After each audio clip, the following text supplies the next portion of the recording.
The day Edith Mosely lost the last thing she owned, the morning light came through her kitchen window the way it always had, soft and yellow, slanting across the linoleum in a bright square where she used to set her teacup when the floor felt cold. She poured the tea anyway. 76 years of habits do not unlearn themselves in a week. If you're enjoying this story so far, don't forget to hit the like button and subscribe. Drop a comment telling me where in the world you're watching from. I love hearing from you. The cup was hers. The kettle was hers. The kitchen, by then, technically was not. Her nephew Trevor sat at the table opposite her in a navy blazer that did not suit him, going over a list of items the movers would be taking and items they would not. He had been talking for almost 20 minutes. Edith had stopped listening somewhere around the silver.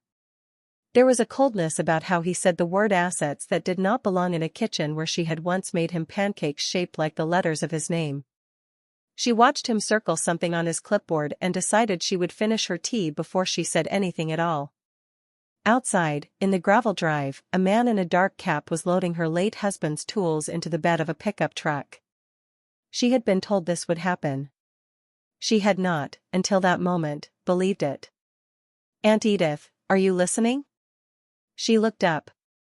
Trevor had his pen poised above a yellow form. "I asked if you wanted to keep the silver tea service or if we could include it in the estate sale. The appraiser thought it'd bring $400. The silver tea service had been her mother's. Edith set down her cup. "You can include it," she said. Trevor nodded as if she had given the right answer. He was 38 years old, balding earlier than he should have, married to a woman named Lacey who had stopped attending Christmas dinner 3 years ago. He had been raised partly in this kitchen. Edith's sister Joan had died of cancer in 1996, and Edith and Walter had taken Trevor and his younger brother Brent on long weekends, on summer weeks, every Easter, every Thanksgiving for almost a decade until the boys were old enough to stop coming. They had been her boys, too, in a quieter way. She had bought their first bicycles. She had been at both of their high school graduations. After Walter died last spring, both brothers had shown up at the funeral in dark suits and held her hands and called her family. It had been Trevor's idea, 6 months ago, to tidy up the paperwork. That was the phrase he used. Property in her name, accounts in her name, the deed to the house Walter had built in 1967.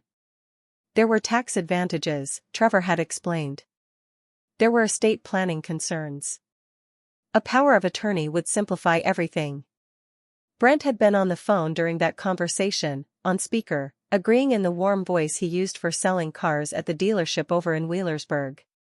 "Aunt Edith, you wouldn't want a mess for us later, would you? We'll take care of you. We always have." She had signed. She did not, in retrospect, remember the exact number of pages. 40, maybe more. The notary's stamp on each one. The lawyer Trevor had brought, a thin man with a leather portfolio who had not made eye contact with her once. Trevor had pointed and she had signed. He had brought her a glass of water.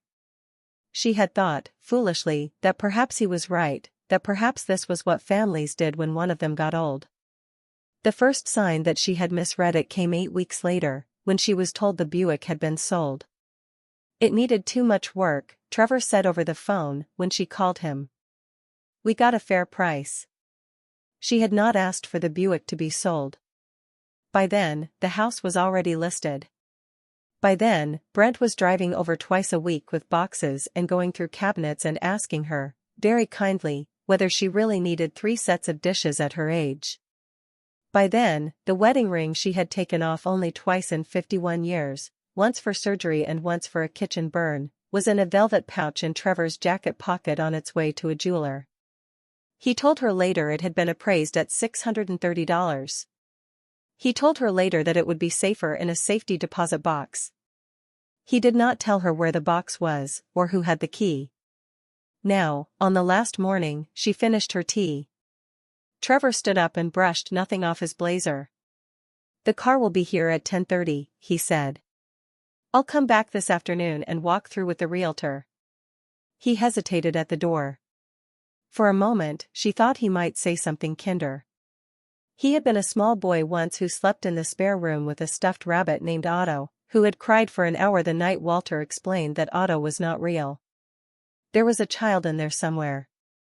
She had loved him very much. "It's for the best, Aunt Edith," he said. "You'll see." He closed the door behind him. Edith sat at the kitchen table for a long time after that. The tea grew cold. The square of light moved across the linoleum and slid up the cabinet and disappeared. Around 10:15, a small white sedan with a rental sticker pulled into the drive. The driver was a woman in her 30s named Marisol who worked for the senior transition service Trevor had hired. Marisol was kind. Marisol helped her into the passenger seat. Marisol put 2 cardboard boxes and 1 suitcase into the trunk and asked twice if there was anything else, and Edith said no, that was all of it. She did not look back at the house when they pulled out of the drive. The apartment was on the 3rd floor of a building called Linden Court, on the south side of Marlow, on a stretch of road where the streetlights buzzed and the laundromat across the street was always open.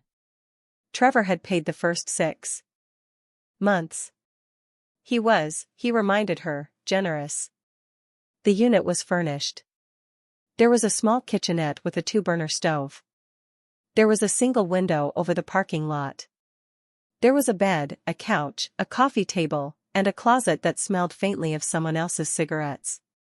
For 3 weeks, Edith did very little. She watched the parking lot. She watched television in the afternoons. She unpacked the 2 boxes the senior transition service had let her take, which contained mostly clothes and 1 photograph album and Walter's reading glasses, which she kept on the coffee table and did not move. She made tea. She ate small things. She slept poorly. On a Tuesday in October, with the maple outside the window beginning to turn, she sat on the carpet and went through the bottom of the second cardboard box, the one she had not properly opened yet. There were old tax records in it. There were 3 of Walter's hunting magazines from 1984. There was a manila envelope, soft from age, with her own name on it in pencil, in handwriting she had not seen in over 40 years. Cordelia. Edith sat very still. She had not thought of her aunt in a long time. Cordelia Mott had been her father's older sister. A spinster, the family always said, which had been the polite word in those years for a woman who had simply not been interested in the project.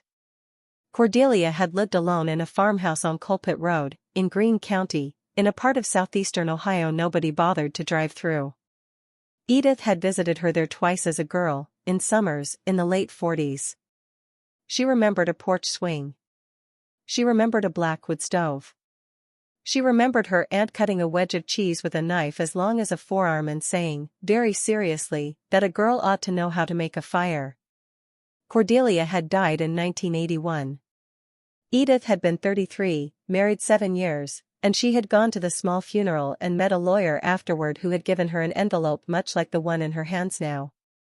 The lawyer had explained that Cordelia had left her the farmhouse and a small annuity to cover the taxes on it for as long as it lasted. Walter, who had been with her, had said the house was 40 miles from anywhere and would cost more to repair than to demolish. They had filed the deed in a safety deposit box in their bank in Marlow and had never spoken of it again. The bank had been part of Trevor's tidying up. The safety deposit box had been emptied 4 months ago. But the manila envelope on the floor of her rented apartment held a copy of the will. It held a sketch map, in Cordelia's careful pencil, of the property and its outbuildings. It held a letter from the trust officer at a small bank in Greene County, dated less than a year ago, addressed to Edith at her old house and forwarded once and then sat on by the postal service, informing her that the annuity covering taxes on the farmhouse on Coalpit Road would be exhausted by the end of the current fiscal year and that arrangements should be made. Edith read the letter 3 times. Then she read Cordelia's letter, which had been folded and tucked behind the will, and which had been written to her in 1980, a year before the funeral, and which began with the line, "My dear Edith, if you are reading this, I am gone, and I want you to know that the house is yours and that everything in it was meant for you, and not because you are the only family I have, but because you are the only one in this family who I think will understand it." Edith sat on the carpet of the rented apartment and held the letter in both hands and felt, for the first time in months, something other than the dull, low hum of being unwanted. The next morning, she walked to the small branch credit union on the corner of Maple and 6th, where she had quietly opened her own savings account 2 years before Walter died, into which she had been depositing her own small monthly pension from the school district where she had taught for 31 years. Trevor did not know about that account. Brent did not know about that account. There was, between the pension deposits and a CD that had matured the year before, a balance of just under $9,000 in it. She withdrew $600 in cash. She took a taxi to the bus station. She bought a one-way ticket to a town called Bellrock, Ohio, which was the closest stop to Coalpit Road, and a connecting fare for a regional shuttle that ran on Mondays and Thursdays. It was a Thursday. By 2 in the afternoon, she was on a Greyhound heading east. Bellrock had a population of 1,400 and a single traffic light. The shuttle dropped Edith at a gas station on the edge of town, where she bought a bottle of water and a county map and asked the woman behind the counter how far it was to Coalpit Road. The woman looked at her over the top of her glasses for a long second. "There's nothing out there," she said. "I know," Edith said. "There used to be a farm out that way. Old woman lived there. Mott. Everybody used to call her the witch in the holler, but she wasn't anything of the kind. Just kept to herself. Place has been sitting empty since I was a girl." "Yes," Edith said. "I'm her niece." The woman's face changed. Not unkindly. She came around the counter. "Honey," she said. "You're not planning on driving out there alone?" "I don't have a car," Edith said. "I was hoping someone could take me."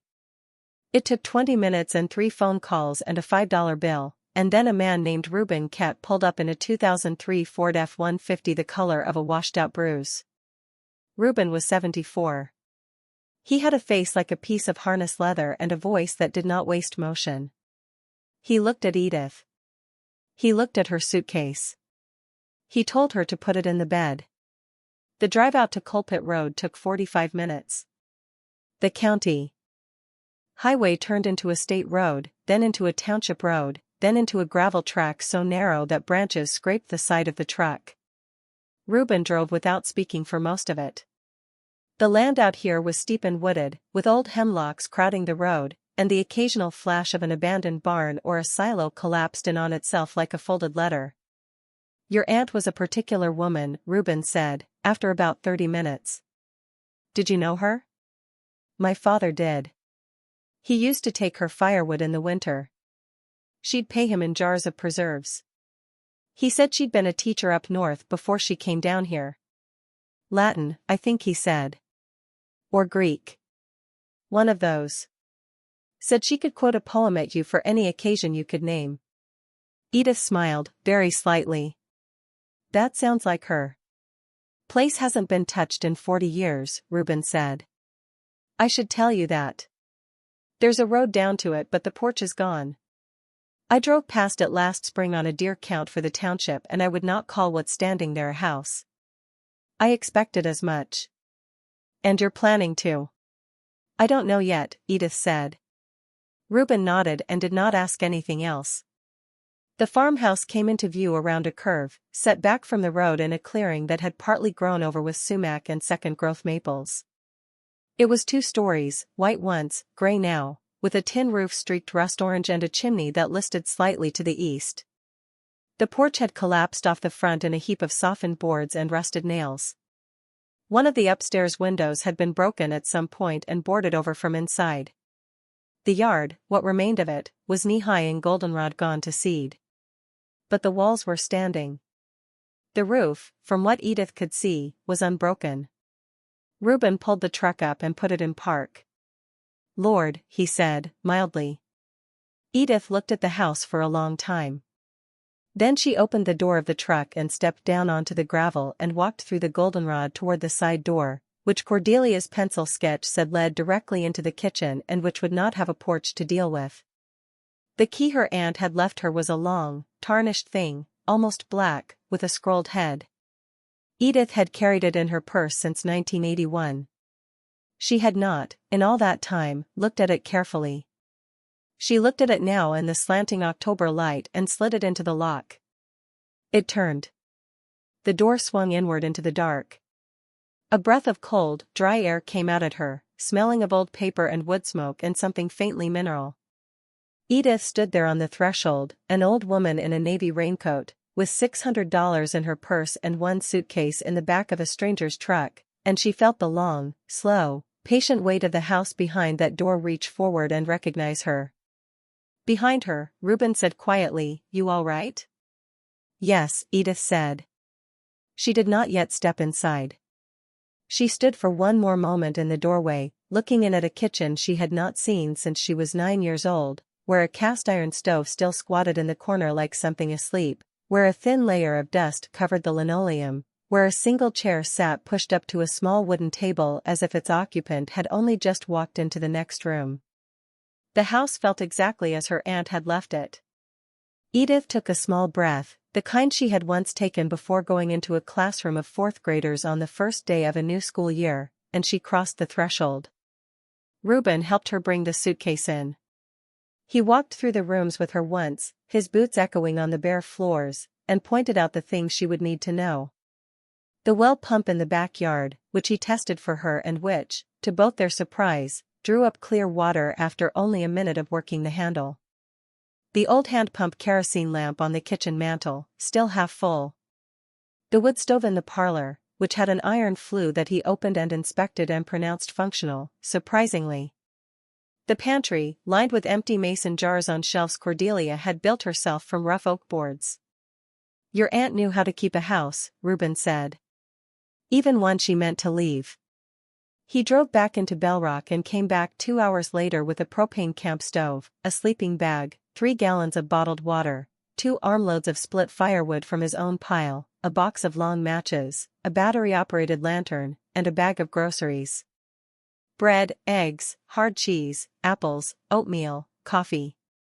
He refused to be paid more than what they had cost. Edith made him take $20 anyway and pressed it into his hand and would not let go until he closed his fingers around it. "I'll come back day after tomorrow," he said. "Check on you. If you're still here." "I'll be here," Edith said. He nodded slowly. He did not seem convinced. But he tipped his cap and left. The first night in the farmhouse on Coalpit Road, Edith slept on Reuben's borrowed sleeping bag spread over a horsehair settee in the front parlor. She built a small fire in the wood stove with newspaper she had found stacked behind the kitchen door, dated 1979, brittle as butterfly wings. The fire caught on the third match. The chimney drew. The smell of old creosote and new smoke filled the room and then thinned and then settled into something almost sweet. The lantern threw a soft circle of light over the floorboards. The wind, when it came up after dark, moved through the boarded-over upstairs window in a slow, low note like a person humming. Edith ate a slice of bread and cheese and drank a cup of water and listened to the house breathe around her. She thought about Walter. She thought about Trevor, who at that hour was probably eating dinner in the kitchen of the house she had left, with Lacey across the table from him in silence. She thought about Brent, who would not yet know. She was gone.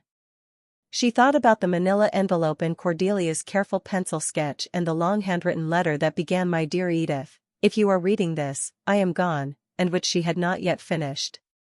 She had read the first page and stopped because some letters need to be earned by the reader. She would finish it tomorrow. Or the day after. The fire popped softly in the stove. Outside, somewhere down in the woods, a great horned owl called once, slow and unhurried, and then a second time, farther off, in answer. Edith Mosely closed her eyes. She did not know yet about the cellar. She did not know yet about the year that was coming. She knew only that the door had opened to her hand, that the key had been hers all along, and that for the first time in a very long while she had walked into a room in which no one was waiting to take something away from her. That was enough, she thought, for one day. She slept. Morning came pale and gray, and the wood stove had gone cold in the night. Edith found that her breath fogged in the air of the parlor when she sat up. She wrapped Reuben's borrowed blanket around her shoulders and got the fire going again, her fingers stiff and slow on the matches. Then she heated water on the propane stove and made coffee in a battered tin pot she had found rinsed and stacked in the pantry, and she sat at Cordelia's kitchen table with the cup between her hands and watched the daylight come up over the trees. The kitchen was small, square, with 2 windows facing east. The cast-iron stove squatted in the corner under a metal flue that disappeared up into the chimney. The cabinets were oak, hand-built, with iron hinges that had darkened to almost black. The floor was concrete, painted at some point a dull brick red, the paint worn away in patches around the doorway and in front of the sink and beside the stove, the way a floor wears down where people stand. A rag rug ran along the wall across from the stove, dusty and faded, large enough to cover most of that side of the room. Edith looked at the floor for a while. She did not, at the time, know why she was looking at it. Then she opened Cordelia's letter, the long one she had stopped reading the day before, and she finished it. The letter was 8 pages, written in a tight, careful hand on cream paper that had yellowed only at the edges. Cordelia had been 73 when she wrote it. The first page was the part Edith had already read. The other 7 told a story she had never quite known. Her aunt's mother, Edith's own grandmother, had been a Whitlock of Pittsburgh, of a family that had built a small steel concern in the 1880s that had grown rather larger than small by the time of the First World War. Cordelia's mother had been left, in 1923, with what Cordelia called in the letter more money than was good for any one person to be holding. She had passed most of it on to Cordelia in the years after the Depression, in pieces and parcels, the way frightened people do, and Cordelia, who had no use for it and had never been comfortable with banks, had kept it. She had added to it modestly, over the decades, in things she trusted. Coins. Certificates. A few pieces of jewelry that had come down through her mother's mother. The ledger book in which she had recorded all of it, she wrote, was on a small mahogany desk on the far side of the room you will find when you find the door. She had been engaged, once. A young man named Henry Coombs from Williamsport, who had gone to France with the 28th Infantry in 1944 and had not come back. After that, Cordelia had taken the train to Greene County, where her father had once owned the farmhouse on Coalpit Road as a summer place, and she had stayed. In the autumn of 1969, the letter said, a man had come up the road in the night and tried the doors. Cordelia had heard him from the upstairs bedroom. She had taken her father's old shotgun to the top of the stairs and waited until the sound of the knob being turned stopped, and then she had heard footsteps go around to the back of the house, and then a window in the kitchen had broken, and she had fired once into the floor of her own bedroom to make a noise loud enough to put the fear of God into a stranger, and she had heard him run. The next week, she wrote, I had a man come up from Athens with concrete, and I had the cellar bulkhead doors taken out and the opening filled in. I had him do it on a Sunday so that nobody in town would see the truck. I gave him $100 beyond his price to forget which house it was. I do not believe he did forget. He died, however, in 1976, and so it does not matter now. She had kept, the letter said, one way down. I built it carefully, Cordelia wrote. I had a locksmith in Marietta cut the hatch and the lock from the same pattern as the kitchen door. The same key opens both.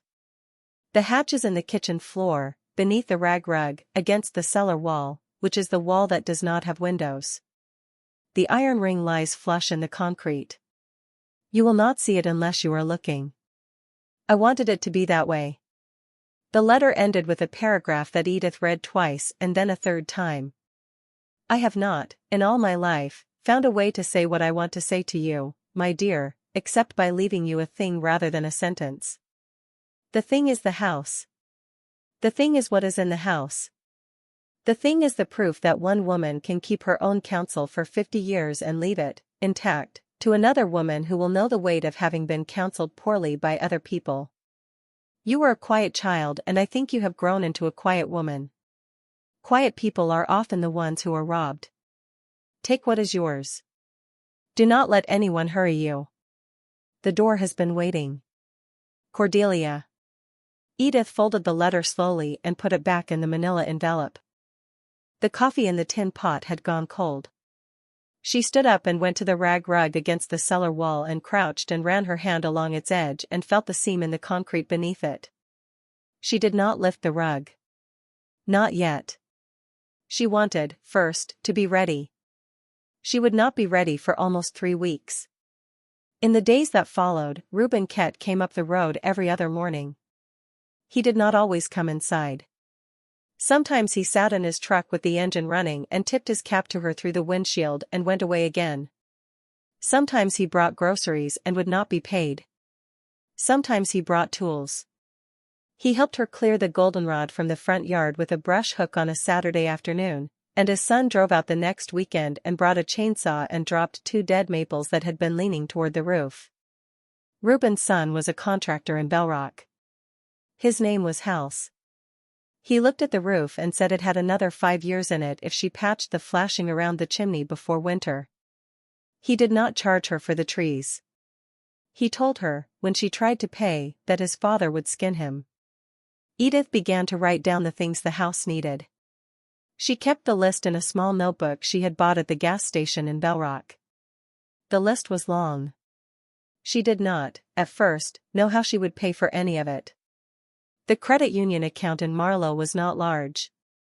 The annuity for the property taxes had less than $200 left in it, according to the trust officer she finally reached on the telephone in Bellrock. Her own pension came in once a month and was meant to cover the rent at Linden Court that she was no longer paying. She bought a kerosene heater for the upstairs bedroom.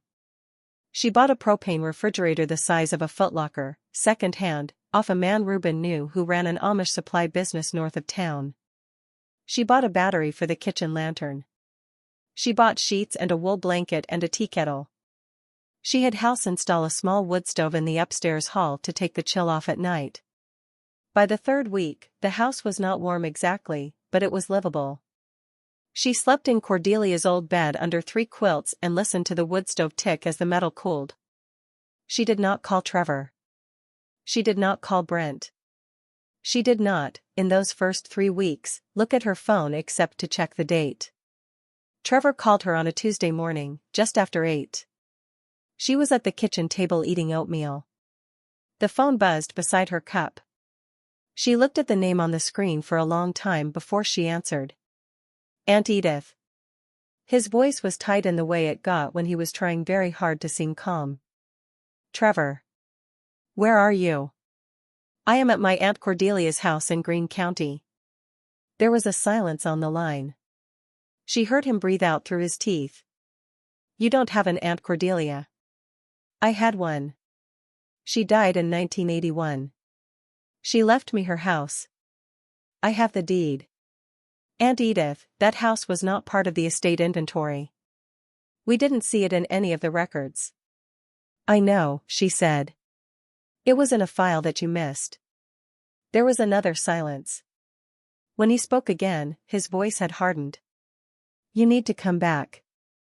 You can't be out there alone. You're 76 years old. Brent and I have been worried sick. The senior transition service called me when you didn't show up for 2 weeks. I had to call the police. I had to file a missing persons report. Do you have any idea what that has been like?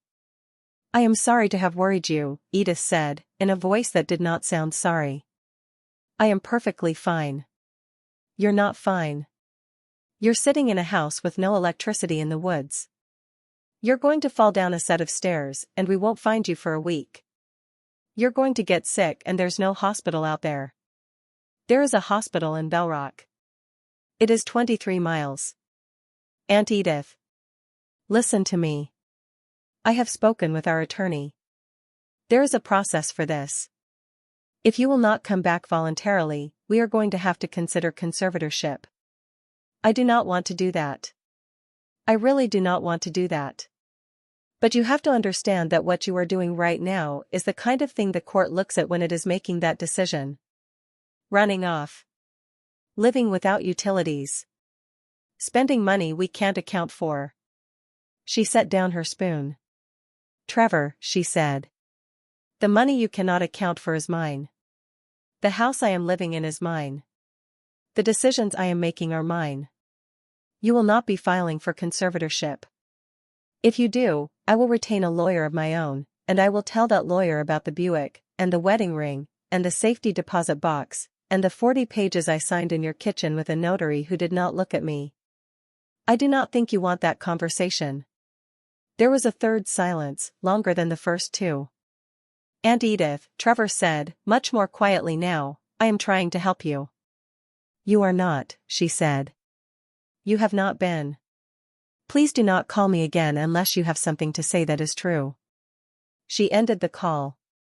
She set the phone on the table. Her hand was shaking. She put both hands around the bowl of oatmeal and waited for them to stop. That night was the hardest night. It was the third Tuesday of November, and the temperature dropped to 26 degrees, and the wood stove in the hall went out around 2 in the morning because she had not built up enough of a banking. She woke shivering. The kerosene heater in the bedroom had run out. She lay under the 3 quilts and felt very small and very old, and she thought about the apartment in Marlow with the central heat and the carpet, and she thought about the credit union account, which had $4,700 left in it, and she thought about Trevor's voice on the phone, and for the first time since she had read Cordelia's letter, she considered that she might have made a mistake. She got up. She went down the dark stairs in her robe and got the wood stove in the parlor going again. She sat on the horsehair settee in the orange light from the stove and pulled the quilt around her and read Cordelia's letter for the 4th time. She read past the line about the cellar. She read past the line about the iron ring. She stopped at the paragraph at the end. Quiet people are often the ones who are robbed. Take what is yours. Do not let anyone hurry you. The door has been waiting. She read the last sentence 3 times. Then she folded the letter and went back to bed and slept until the windows lightened. If you're hooked on this story, make sure to subscribe and turn on notifications so you never miss an upload. Your support means everything and helps me bring you more emotional stories like this one. In the morning, she stood in the kitchen with her tea and looked at the floor again. The kitchen was a square. She had measured it once, in her head, when House had been there to look at the chimney. The room was about 14 feet on a side. The cellar wall, which Cordelia had named in her letter as the wall without windows, was the south wall, the one the rag rug ran along. The other 3 walls had a window, a door, or a line of cabinets. From the outside, Edith knew, the house's foundation extended 6 or 7 feet beyond the south wall of the kitchen. There was, between the kitchen wall and the outside of the foundation, a gap. She had not noticed it until now. She went outside in her coat and walked around to the south side of the house. The foundation there was old fieldstone, mortared with lime, in good condition for its age. The bulkhead doors, which most farmhouses of this period had, were not there. The stones had been built up flush. There was no opening at all on that side. A patch of foundation looked, on a careful look, very slightly newer than the rest. The mortar there was a different color. Not by much. Edith would not have noticed unless she had known to look. She came back into the kitchen and stood at the rag rug and put the toe of her boot on it and felt, through the sole, the slight unevenness of the concrete beneath it. Reuben came up the road that afternoon to drop off a sack of sweet potatoes and a jar of his sister-in-law's apple butter. Edith asked him whether he would do her a favor. Of course. Have you ever been in the basement of this house? He thought about it. There isn't one, Edith. Or rather, there's a crawl space where the well pump runs. I went down there with you the first day. You remember? Yes. But the foundation outside is taller than the crawl space inside. I was outside this morning. There is room beneath the south side of this house for something, and I cannot find a way down to it. Reuben put his hat back on and looked at the floor. Old farmhouses had cellars, in this part of the country, he said, slowly. Most of them did. Yours doesn't. Your aunt either filled it in, which would be unusual, or... He did not finish the sentence. Or, Edith said. They moved the kitchen table. They moved the 2 chairs. They rolled the rag rug back, slowly, against the wall. The concrete beneath it was the same dull brick red as the rest of the kitchen floor, painted at the same time, scuffed in the same way along its edges. But about 3 feet from the wall, set into the concrete flush so that its top was even with the surface, was a dark iron square, about 18 inches on a side, with a recessed iron ring laid into a groove at one edge. Reuben crouched down beside it. He brushed the dust off with the side of his hand. The ring was countersunk so neatly that until he had brushed it clean, it had looked like a stain in the floor. "Well," he said quietly. Edith stood very still and looked at it. "That is not a thing you put in a kitchen by accident," Reuben said. "No," Edith said. He looked up at her. "You want me to open it?" "No," she said. "Thank you, Reuben. I'll do it." He nodded. He stood up slowly, his knees cracking, and he said he would wait in the parlor, and he did. Edith heard him sit down on the settee. She heard the wood stove door open and close as he laid another piece on the fire. She knelt beside the iron square. Her right knee was not what it had once been. She put her hand flat on the concrete and felt the cold of it through her palm. She took Cordelia's key out of the pocket of her cardigan, the same long, scrolled, almost black key that had opened the kitchen door 3 weeks before, and she found the keyhole at the lower edge of the iron plate, set into a small iron escutcheon, and she fitted the key in. The lock did not turn, at first. She held the key steady and put pressure on it slowly, the way Cordelia might once have, and after a moment something inside the mechanism gave with a small dry click, like a watch starting after years of having been still. She slipped her finger through the iron ring and she lifted. The hatch came up about an inch and stopped, the way a cellar door does when it has been closed for a long time and the air pressure on the other side is different. She lifted again, harder, and the seal broke with a soft sigh. A breath of air came up out of the opening, dry and cool and smelling of paper, of cedar, of iron, of something like vanilla, and underneath it all the faint mineral tang of stone. She lifted the hatch all the way and laid it back against the floor. Below her, in the dark, a wooden staircase went down into the house's true basement. There was a single brass cord hanging just inside the opening, the kind of cord that is attached to a pull-chain light. Edith did not know whether it would still work. There would be no electricity here. But Cordelia, the letter had said, had built the way down with care. Edith reached in, found the cord, and pulled. A small click sounded. Somewhere below. Then a soft, warm, yellow light came on in the cellar beneath her, the light of an oil lamp on a timer mechanism that Cordelia had once described, in a footnote in the letter, as the kind of clockwork the Pennsylvania Dutch put in their barns to feed cows when they were away at funerals. The lamp had been waiting, ready to be lit, for 43 years. Edith looked down the wooden stairs into a room she had been told about and had not yet seen, and her hand on the railing did not shake. She put her foot on the top step. The wooden steps held her weight without a sound. Cordelia had built the staircase the way she had built everything else, by paying a person who knew what he was doing and by paying him well. There were 12 treads, each made of a single piece of oak 2 inches thick. They went down to a poured concrete floor at the back wall of a long, low room. The cellar ran the length of the south side of the house, perhaps 18 feet wide and 22 feet deep.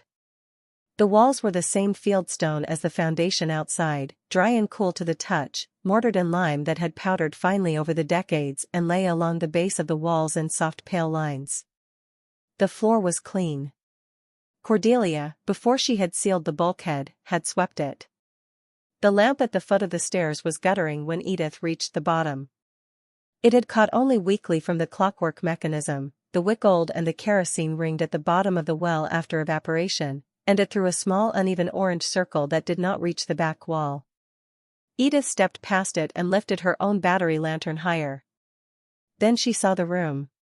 Cordelia had built it the way a careful person builds a study. 3 narrow wooden shelves ran along the long wall on the right, fitted with iron brackets sunk into the stone, each one perhaps 8 feet long. The shelves held wooden boxes of the kind that walnut planking is fitted into to make a dovetailed crate, perhaps 15 of them, each labeled in a careful pencil hand on a small white card pinned to the front. On the left wall stood a low cabinet of unfinished oak, taller than it was wide, with iron pulls and a small keyhole at each of 2 doors.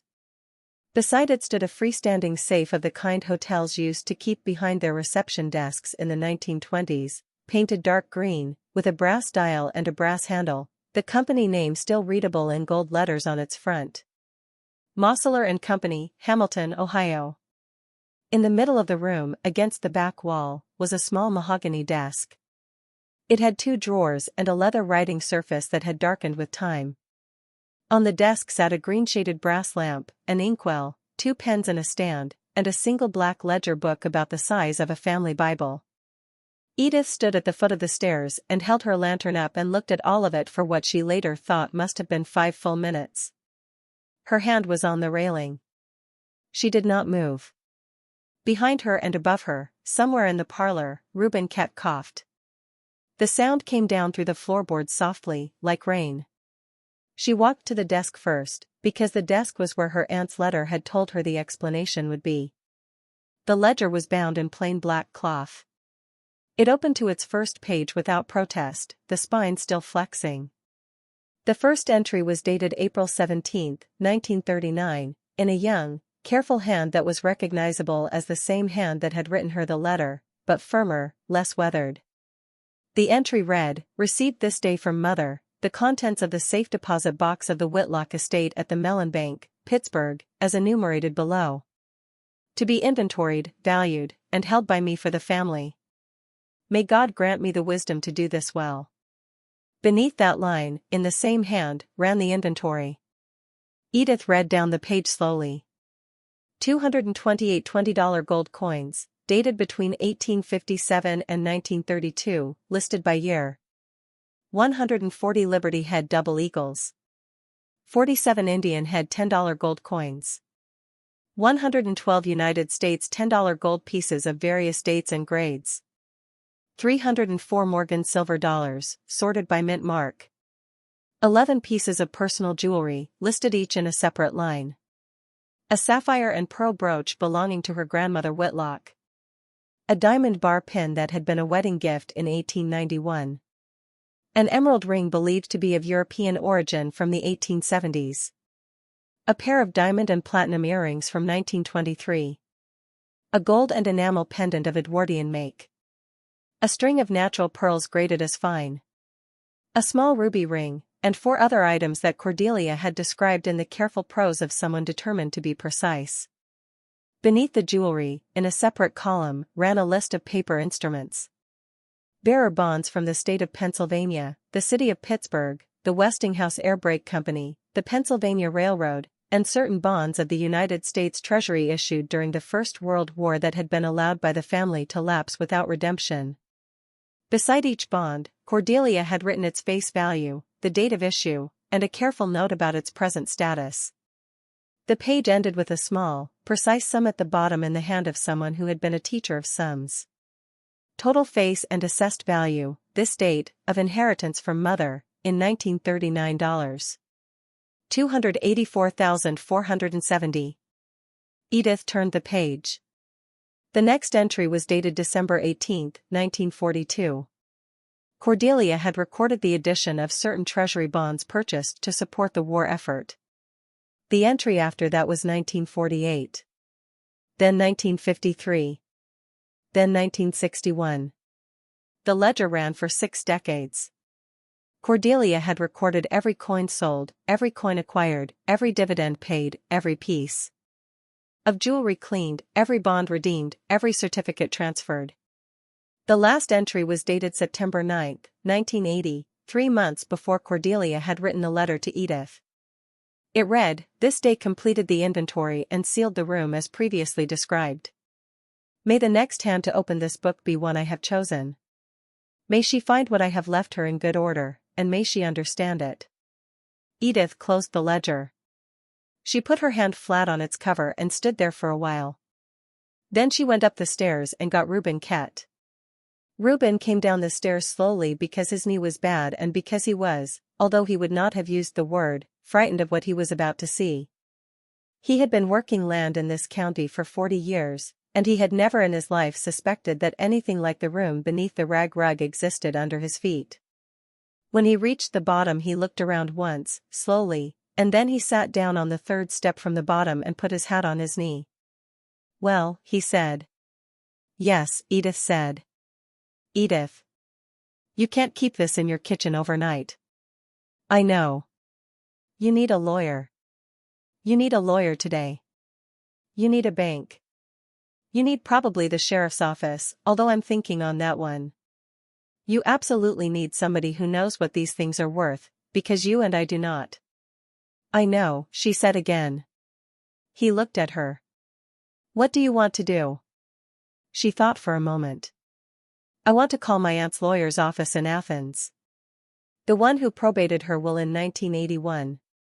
The firm's still there. I have the number on a paper from the trust officer. Then I want you to come back and stay in the house with me until we have help." "All right," he said. She turned to go up the stairs first, and he stopped her with a hand on her sleeve, very gently. "Edith." She looked back. "Your aunt did right by you," he said. "I know," she said. "Thank you, Reuben." The lawyer in Athens was a woman named Margaret Kessler, 64 years old, who had taken over the practice from her father in 1991. She had no memory of Cordelia Mott personally, but the file was still in the back room. She drove the 73 miles to Coalpit Road that same afternoon in a gray Subaru with a yellow Labrador in the back seat. The dog stayed in the car. Margaret Kessler stood in Edith's kitchen for 10 minutes asking small, steady questions and writing the answers down in a leather notebook. Then she went down the stairs with her flashlight, and she came back up 40 minutes later, and she sat at the kitchen table with Edith and Reuben and she said, in a very quiet voice, "Mrs. Mosely. I need you to listen to me carefully now." Edith nodded. "The first thing I am going to do today is photograph and seal the room. The second thing I am going to do is contact a colleague of mine in Cleveland who handles estates of this nature. The third thing I am going to do is contact a numismatic appraiser at the Cincinnati office of a major auction house, and a gemologist at the lab in Columbus. We are going to do this very carefully and we are going to do it slowly, because if we do it correctly the entire contents of that room will be authenticated, valued, and protected before any other party knows that any of it exists. Do you understand me?" "Yes. I am also going to have to ask you about your current legal situation. I understand from what you have told me on the telephone that you are in some difficulty with your nephews." "Yes. Bring me everything you have signed in the last 12 months. Bring me your bank statements. Bring me anything that has the words power of attorney on it. We are going to address that problem, too. We are going to address it before anyone knows you have anything worth taking." Edith brought her the papers. Margaret Kessler read them at the kitchen table for an hour. When she finished, she set them down very neatly in a stack. "Mrs. Mosely," she said, "I want to tell you several things. The first is that the documents your nephew Trevor brought to your house with the notary who would not look at you are the most aggressive, the most overreaching, and frankly the most legally vulnerable instruments of conveyance I have read in 20 years of practice. The second is that the conveyances they purported to effect are challengeable on at least 4 grounds, of which undue influence is the strongest. The third is that we are not going to challenge them yet. We are going to wait until everything in the cellar is documented, valued, and held in a custodial account in your sole name. Then we are going to challenge them. Then we are going to take back the wedding ring." Edith felt something hot climb behind her eyes. She did not let it go further than that. "Thank you," she said. "It is my pleasure," Margaret Kessler said. She did not smile. She had the kind of face that did not smile easily, and her face did not at that moment, but Edith understood that she meant it. The next 2 weeks were quiet, careful, and orderly. The numismatic appraiser came up from Cincinnati on a Friday. He was a man in his 50s named David Loring, in a tweed jacket over a flannel shirt, who looked at the contents of the wooden boxes on the shelves with the silent absorption of a person who has been waiting his entire professional life for a single afternoon. He did not say much while he worked. He laid each coin in turn on a felt cloth, weighed it, examined it under a loupe, photographed it from both sides, and made notes in a small leather book. He took 2 days. At the end of the second day, he came up to the kitchen and washed his hands at the sink, and he sat down at the table with Margaret Kessler and Edith, and he said, "Mrs. Mosely, I want to be careful in what I say to you, because I am not the auction house and I am not the final word, and the final value will depend on grading and on the market. But I have looked at every coin in the boxes downstairs, and I want to give you a preliminary estimate. Please. 847 gold coins, of which approximately 60 are in what I would call uncirculated or near uncirculated condition, including a 1907 St. Gaudens high relief that may be one of the finest known examples in private hands. 312 Morgan silver dollars, of which a number have rare mint marks. The total estimated auction value of the coin collection alone, before fees, is in my professional opinion somewhere between $3.8 and $4.6 million. The high relief alone, depending on its grade, may be worth more than $250,000 by itself." Edith folded her hands in her lap. Reuben, who was sitting in the chair by the wood stove, set his coffee cup down very carefully on the table beside him. "The bonds and certificates in the safe upstairs require a different kind of work," David Loring said. "Some of those instruments may have lapsed. Some of them, I think, have not. You will want a forensic accountant. The jewelry I have not appraised, that is for the gemologist. But the jewelry, on a quick visual inspection, includes at least 3 pieces I would like that gemologist to look at very carefully, and one of them is a brooch I have only ever seen in a museum catalogue from 1962. "I see," Edith said. He looked at her with the kind of careful kindness men of his profession sometimes have for the descendants of the people whose work they have spent their lives studying. "Mrs. Mosely. Whoever your aunt was, she knew exactly what she had. She kept it in better order than 99% of the institutional collections I have appraised. She has done you a profound service." "Yes," Edith said. "I know." The gemologist came the following Tuesday and gave her a number for the jewelry of approximately $490,000. The forensic accountant came the Tuesday after that and spent 6 days in the cellar with the bonds and the certificates and the ledger. He came up at the end of the 6 days and gave her a number for the paper instruments of $1,210,000 in present value, of which something more than half could be redeemed in cash at the United States Treasury and a Pittsburgh bank, and the remainder of which would have to be carefully unwound through a process he described in language Edith did not entirely follow but did not need to. The total estimated value of the contents of the cellar, conservatively stated, with auction commissions yet to be deducted, was a little over $6 million. Edith heard the number and nodded. She did not cry. She did not say anything for a long time. She sat at the kitchen table in Cordelia's house in the late November afternoon light and looked at the line of trees on the ridge above the road and thought about a woman she had met twice in her life as a child in the late 1940s, and about what it might cost a person to spend 40 years building, alone in a house with no telephone, a careful, patient gift for a niece they barely knew. "Margaret," she said, after a while, "I would like to do several things." "Yes. I would like to use a portion of this to repair this house.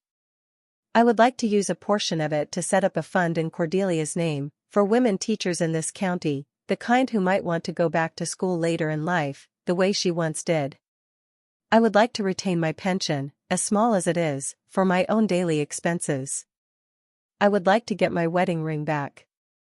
All of that is possible. And I would like, when the time comes, to make sure that whatever is left of this is left to a person who will understand it the way I understand it. The way Cordelia understood it. Not to a person who will spend it." Margaret Kessler took out her notebook. "We will work on that," she said. "We have some time." The story did not stay quiet. It could not have. Too many people had been in the house. The numismatic appraiser had photographs to send to his colleagues. The gemologist had a brooch she would not have shut up about even if she had been paid to. The forensic accountant had a redemption process to run through 3 banks and 1 treasury office.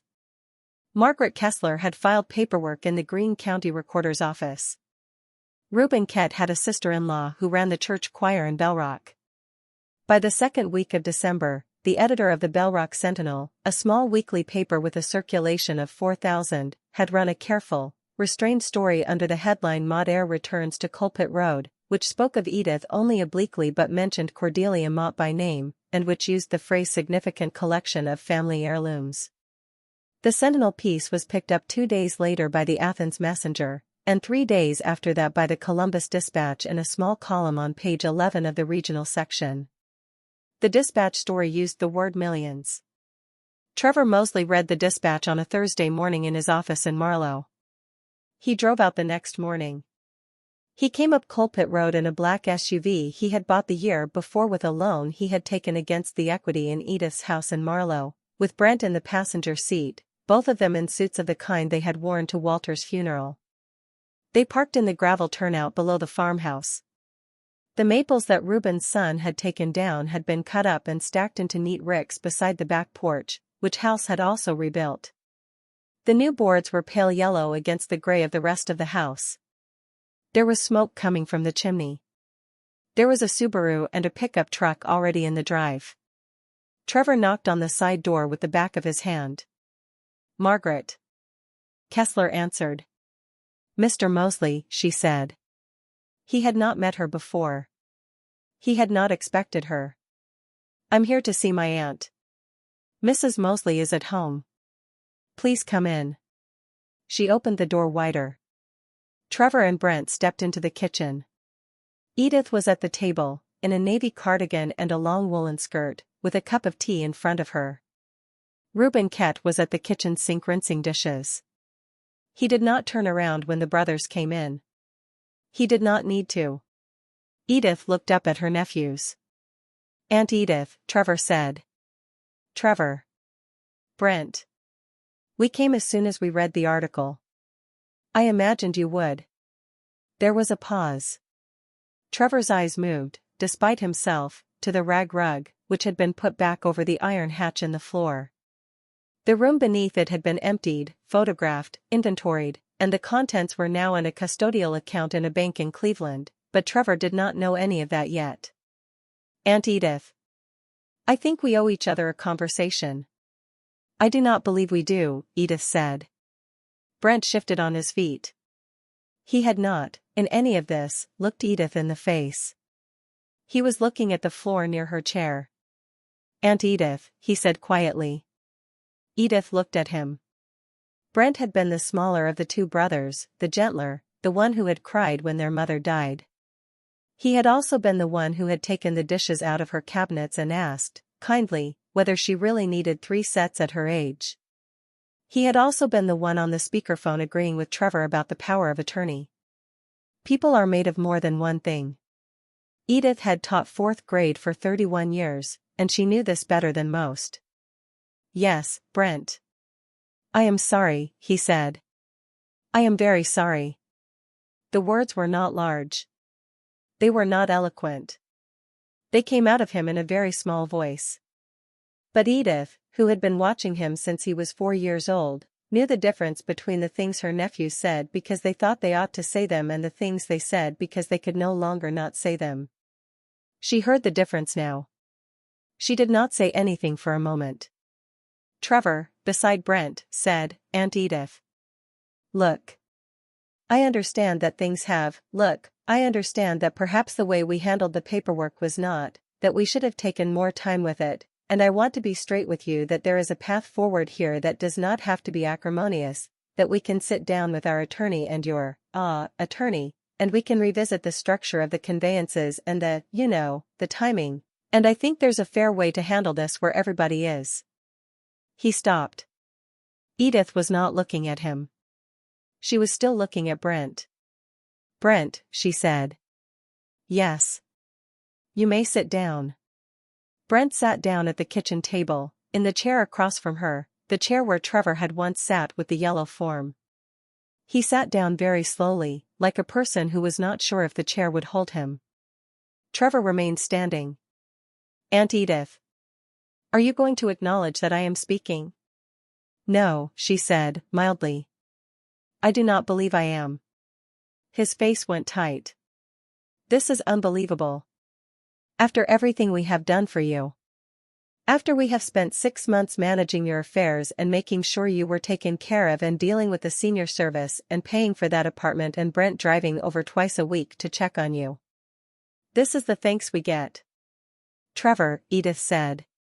Her voice was very level, the same voice she had used with the rare child in her classroom who had needed, on a particular afternoon, to be told a true thing once and then never again. Margaret Kessler is the attorney standing behind you. She will be in touch with your attorney before the end of the week. She will be returning the wedding ring. She will be unwinding the power of attorney. She will be discussing with your attorney the matter of the safety deposit box, and the Buick, and certain other items of personal property which were sold without my consent. You will not, after this conversation, contact me again except through her. If you do, she will tell me, and we will respond. Do you understand? You can't be serious. I am very serious. Aunt Edith. You have no idea what you're doing. You're an old woman in a farmhouse with no electricity. You have been manipulated by these people. You are going to lose all of it. Trevor, she said, you are not going to be in this kitchen another 5 minutes. You may go now or you may go after Reuben Kett walks you to the door, but you are going to go. Reuben Kett, at the sink, finally turned around. He had a dish towel in his hands. He did not look angry. He looked the way he had looked the first afternoon he had brought her up Coalpit Road, which was the look of a man who would do what was needed without any wasted motion. Trevor looked at him. He looked at Brent, who had not moved from the chair and who was still looking at the floor. He looked at Edith. He left. The sound of the SUV starting in the gravel and pulling out and driving down the road came through the kitchen window very clearly. Brent was still in the chair. Brent, Edith said. Yes. I am not going to bring you back into the will. I am not going to send you anything. I am not going to make any of this right between us, because I do not have the years left to do that, and because the years that I had to do that you spent doing other things. Do you understand me? Yes. But I am going to tell you that I forgave your mother for many things in the years I knew her, and I forgave your father for a few, and I am going to forgive you for what I can. The part of you that is in this room now, the part that came in here this morning and said the words I am sorry, and meant them. I forgive that part. I do not forgive the other part. I do not know yet whether that other part is most of you, but I think you might want to find out. Brent began to cry. He did not make any noise. The tears just ran down his face and dropped onto the table. Go home, Brent, she said, gently. Talk to your wife. Do not call your brother for a while. He got up. He stood next to the table for a moment. He said, Thank you, Aunt Edith. He left. Reuben Kett finished drying the dish in his hands. He hung the dish towel over the handle of the oven. He came over and sat down in the chair Brent had vacated. You all right, he said. Yes, Edith said. She was. She was not happy. She was not victorious. She was something else, something that did not have a name, the way a person feels when she has set down a weight she has been carrying so long that she had stopped knowing she was carrying it. Her hands lay quietly on the table. The kitchen was warm. The wood stove ticked. Outside, the maples on the ridge were bare now. It was the first week of December. The work that came after was not, in the end, dramatic. Margaret Kessler unwound the power of attorney within 2 months, and the wedding ring came back in a small velvet pouch that Edith put on the third finger of her left hand and did not take off again. The Buick had been sold to a dealer in Cincinnati and could not be recovered, but the dealer's records produced the sale price, and the difference between that price and what Trevor had reported to Edith was returned to her along with a settlement on the safety deposit box and the silver tea service, which had been sent to an estate buyer and had not yet been resold. Trevor's real estate venture, which had depended on the equity in Edith's house in Marlow as collateral for a loan he had taken without proper authorization, came apart over the course of the following spring. He moved out of the house in Marlow before it was foreclosed. Brent kept his job at the dealership. He did not contact Edith again that winter. He sent her a Christmas card the following December, signed only with his name, and Edith sent him one in return, with 2 sentences in it, and that was all of that for some years. The house on Coalpit Road was rebuilt, slowly and with care, by House Kett and a crew of 3. The porch was rebuilt to its original 1894 dimensions. The chimney was repointed. The roof was reflashed. Electricity was run from the township road, which involved a transformer and a pole and a small fortune, but not, in the end, a meaningful percentage of what Edith had. The kitchen floor stayed concrete. The rag rug was kept. The hatch beneath it was kept, too, although the cellar below it now contained nothing more dangerous than a small library of books on local history that Edith was beginning to assemble. The mahogany desk and the green-shaded lamp and the inkwell and the pens and the black ledger book stayed where they were. So did the empty Mosler safe. The fund in Cordelia's name was established the following March, at a community foundation in Athens, Ohio, with an initial endowment of $1 million. It made small grants, $2,000 at a time, to women in southeastern Ohio who were going back to school as teachers in midlife. The first grant went to a 38-year-old single mother in Bell Rock who had been working at the gas station where the woman behind the counter had told Edith there was nothing out on Coalpit Road. The second went to House Kett's daughter Bethany, who was 24 and finishing her teaching degree at Ohio University. Edith met her once, at Reuben's table, and they spoke for an hour, and Edith decided several things during that conversation that she did not say aloud at the time. In the summer of the following year, she sat down at the small mahogany desk in the cellar and wrote a letter. It was to Bethany Kett. The letter began, "My dear Bethany. If you are reading this, I am gone. I want you to know that the house is yours and that everything in it was meant for you, and not because you are family by blood, because you are not, but because you are family by something else, which is the recognition by one woman of another that the work she has been doing alone is the same work." It was a long letter. She had time to write it. She did not finish it that summer. She added to it over the years that followed. The door at the top of the cellar stairs, the one that Cordelia had built to be the same pattern as the kitchen door so that one key would open both, was not closed again. House had built a small wooden trim around the hatch and fitted a brass hinge to it so that it lay open easily, and Edith left it open in the warm months. The cool air from the stone walls below came up into the kitchen on summer afternoons and kept it pleasant. The rag rug had been mended and was kept folded on the back of the settee, in the parlor, in case anyone needed it for warmth on a winter night. She lived in the farmhouse on Coalpit Road for 11 more years. She was 87 when she died, on a Tuesday morning in late September, in her own bed, with a cup of tea on the nightstand and Cordelia's letter and her own letter to Bethany side by side in the manila envelope on the dresser. Reuben Kett, who was 91 then and still drove out twice a week, was the one who found her, and the one who made the calls, and the one who sat at her kitchen table afterward and finished the cup of tea she had not.